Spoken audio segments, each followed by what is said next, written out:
সেনগুপ্ত বাড়িতে ফিরে নিজের ঘরে গিয়ে সমস্ত স্মৃতি ফিরে পেল সূর্য সেনগুপ্ত। হ্যাঁ বন্ধুরা, অনুরাগের ছোঁয়ার আগামী পর্বে আমরা ঠিক এমনটাই দেখতে পাবো। বাস থেকে নেমেই দীপা সূর্যকে দেখে ভীষণ চমকে যায়। তবে মেন্টাল হসপিটালের দায়িত্বে থাকা লোক সূর্যকে নিয়ে আবারও হাসপাতালে চলে যায়। দীপাও যায় সেখানে এবং মেন্টাল হাসপাতালের লোকজনকে দীপা বলতে থাকে উনি তার সন্তানদের বাবা ডক্টর সূর্য সেনগুপ্ত নামে পরিচয় জানার পর ভীষণ অবাক হয়ে যায়।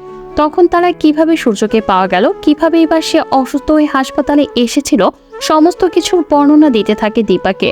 তা শুনে দীপা বুঝতে পারে ডাক্তারবাবুর এই অবস্থার পেছনে নিশ্চয়ই কোনো না কোনো রহস্য রয়েছে। আর তার চেয়ে বড় কথা, এই পরিস্থিতিতে ইরা কোথায় তার কোনো খোঁজ নেই।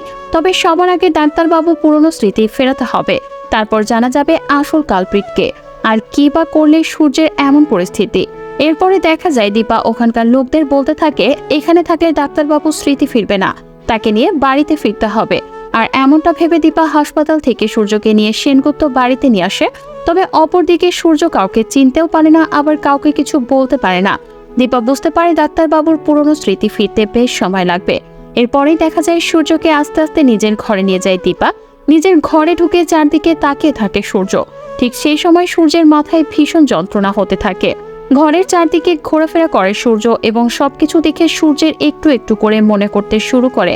এরপরে দেখা যায় সূর্য যখন সোনার উপা ও দীপার সাথে নিজের ছবিটাও দেখতে পায়, তখন সূর্যর অনেক কিছুই মনে পড়ে। আর হঠাৎ করে সূর্য সোনার রূপা বলে ডাকে।